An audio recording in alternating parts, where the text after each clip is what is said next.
If you are someone that has migraine triggered by driving or even traveling, this video is for you. So it's a little shorter than a live training, a little bit longer than a reel or a story or something like that, but everything that we're going to talk about is super important and super helpful. So I really just want to make sure that I get this out there because it's been on my mind for a couple of days. And if I can help somebody, then I obviously want to share. So the vitality pillars are mindset, nutrition, and lifestyle. So I'm going to cover this phenomenon in all three of those aspects throughout this conversation. So having migraine be triggered by driving is it's something that happens to a friend of mine, and it actually has happened to me, and it happened last year, and it actually happened after a viral infection that was pretty lengthy. And viral infections and being sick is a big migraine trigger for me. Things have improved dramatically when it comes to stress and food sensitivities and all of that, but having a virus kind of overflows that bucket and will still lead to flares for me, and something that I'm working on. I'm working on immune system health and liver health to help prevent that, right? So when it happened to me, it was kind of scary because it's this new phenomenon. It's something that I hadn't dealt with before. And it was funny because a family member had asked me about it. And driving seems like this mundane task. Like, why would driving trigger migraine? And I do want to note that there is an important distinction. A trigger is not a cause. The cause is what's going on underneath, which makes us more sensitive to triggers, right? If driving was a trigger or a cause, then it would cause everyone to get migraine, but it's just a trigger because our systems are more sensitive and overloaded. And I digress back to explaining this to a family member. When we're driving, even if we're on autopilot and things seem really simple, mundane, maybe we're going to places that we go all of the time, there is constant sensory input. Our nervous system is being bombarded from the time we leave the house or wherever we're at to wherever we're going, and the system can finally relax. Whether you're running late and you're stressed, or you're in the car and you're tweaking the amount of pressure that you put on the gas, or you're moving your foot to the brake, or there's red taillights in front of you, or someone in front of you slows down, speeds up, behind you, beside you, you see lights, there's weather, there are things on the road, you're tweaking the way you're the position of your body, a slight turn on the steering wheel. This is all sensory input that the nervous system is managing. And when you have an overloaded nervous system and a body that needs support, this can lead to a flare, which is never fun. So there's the position of the nervous system, right? And then there is a nourishment perspective. So oftentimes when we have migraine, and science has proven these things over and over again, we have things like higher levels of heavy metals in the body. We can have overloaded livers. We can have pathogen exposures, different viruses, different bacteria. These things, even if we don't have an outward cold, these things play a role in our overall health and the experiences that our body goes through. So all of these different things play a role. So that's a little bit of the why, the background. So what can we do about it? Obviously, the things that we're going to do consistently long term are going to be the most impactful, most beneficial. So we've got the long term things that we do. And listen, if anybody's dealing with migraine or neurological symptoms, you know that these did not appear overnight. This is not something that just happens and then can go away quite easily. This is the long haul. All right. Healing these things it takes dedication, it takes intention, it takes time. It's possible, but it does take time. It's not going to be an overnight fix. And I know we like instant gratification these days, but when we're trying to heal and resolve these symptoms and bring our body back into a healthy baseline, it takes time and intention. So we do have to do these things regularly. They're not hard. They're quite simple things to do, but it just takes intention and consistency. And what can we work into our lives on a consistent basis to help support our body over time? So some of these things that I'm going to give you that you can do in the moment are things that are good to do daily, long term, to help the body repair, rebuild, restore, all of these things. So from a mindset perspective, pillar number 1, and some of these things overlap.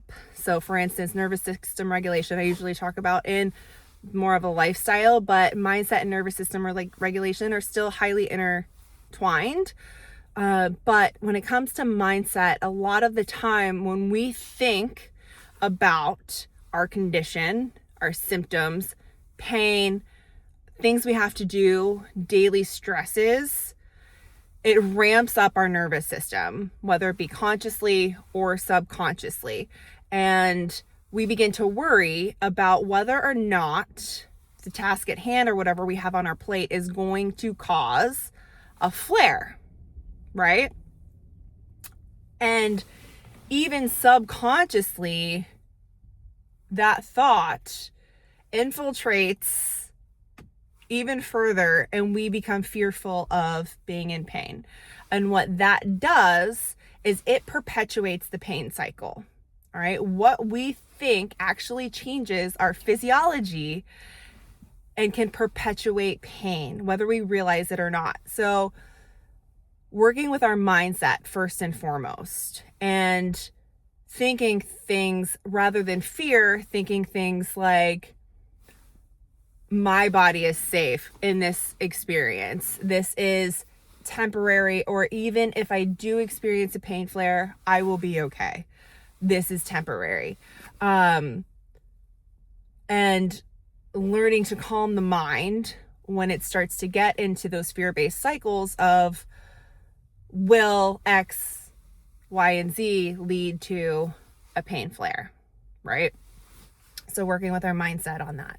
Doing these things every single day is going to build new neural pathways in the brain, right? It's called neuroplasticity. So when we do these things every day, and not only when we need them, it builds resilience. Nutrition. So we talked a little bit about nutrition as far as we talked about a couple things that incorporate nutrition, such as what our bodies can be overloaded with, but also with what we're missing. So a lot of us do have overburdened, sluggish livers from ultra processed foods, from constant exposure to things in our environment that are not good for us to be exposed to, whether it be chemicals, heavy metals, so on and so forth. And yes, we want to nourish our bodies every day, but what can we do in the moment? So a lot of the time, what we can do is support our bodies with glucose and minerals. Low carb diets are still super popular, but our brain runs on glucose, right? And when we've got neurological conditions, and I know that there are a lot of practitioners out there that will tell you, make sure you balance your blood sugar and make sure you eat enough protein and fat with your meals, because if not, if you have too much sugar, you could have a migraine. And I want to tell you, I followed that advice for a long time and it didn't work. It didn't help me get any better. But what does work is making sure that your body and your brain specifically has enough glucose. If you've got sweet cravings and you can't get through the day without coffee, you need more clean carbohydrate energy.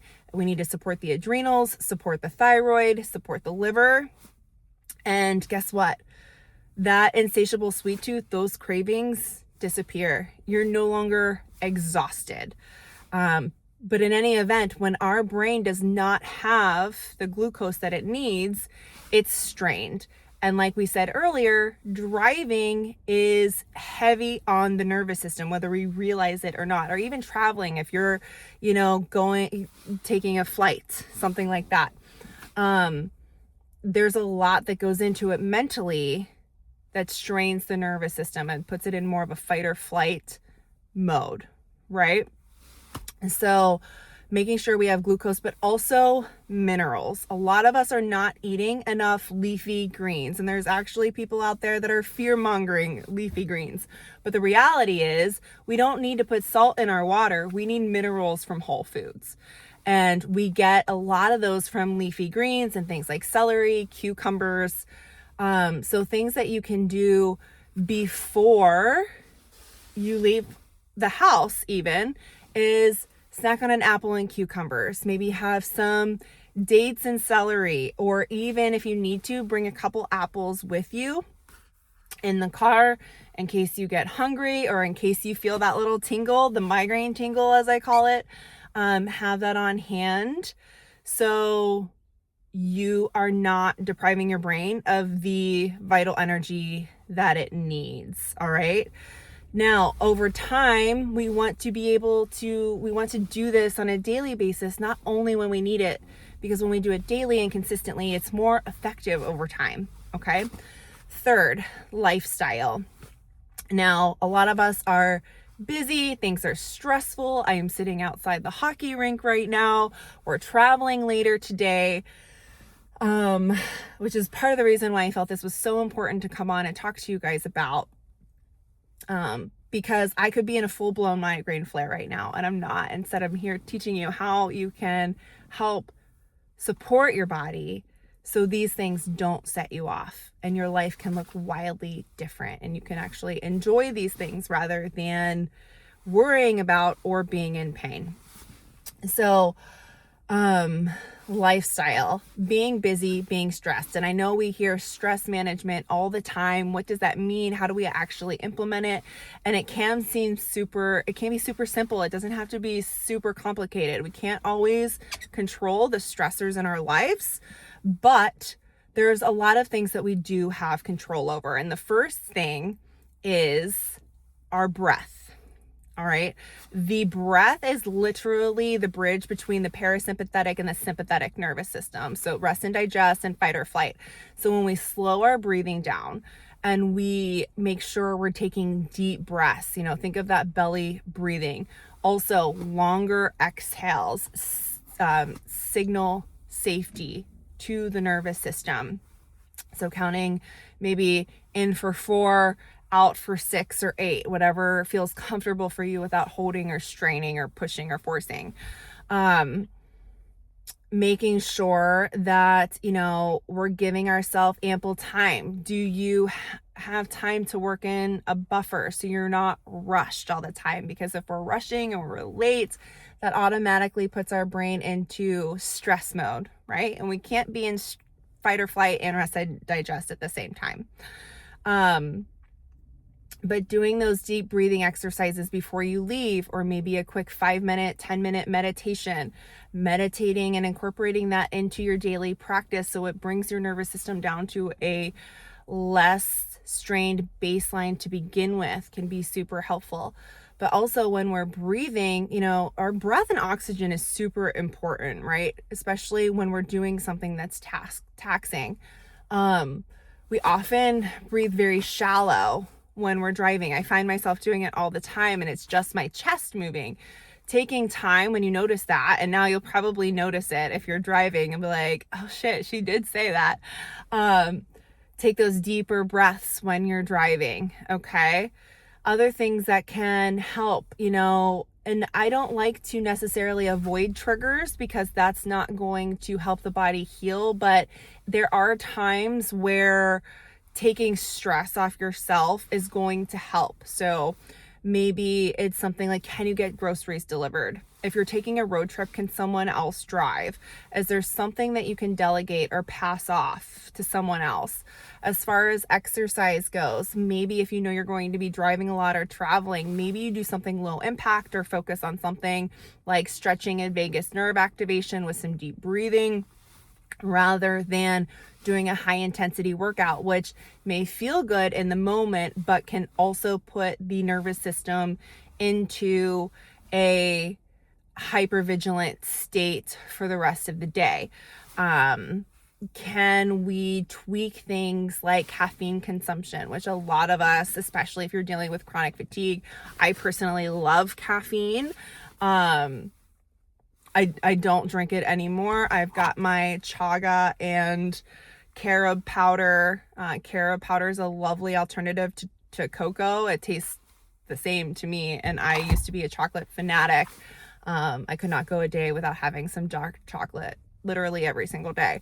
That's no longer a problem for me because I don't have those crazy cravings. But caffeine is also automatically putting the body into a fight or flight state superficially. So there's nothing to be amped up or worried about, but that caffeine stimulates the nervous system. And I know that that can be a tough habit to break. It's very challenging, but it is certainly possible with the right intention. There's something strange on my cup. Anyway, I hope that these things are helpful for you. I'm sure there's something that I'm leaving out since I don't have any notes or anything like that. But let me know in the comments if this is something that was beneficial, if there's anything you'd like to try or anything that helps you on heavy travel or heavy driving days. And maybe you're someone that experiences this but didn't know why it was happening. Hopefully this lends some insight as to some possible reasons behind what you're experiencing and also things that you can do about it, right? So it's one thing to know why, but what's tangible that I can actually do about it? So remember, mindset, nutrition, and lifestyle, that nervous system regulation, and tools and resources and activities that you can do to support that. So let me know if that was helpful. I've got to get in there and watch a hockey game, and I will see you guys later. Enjoy the rest of your weekend.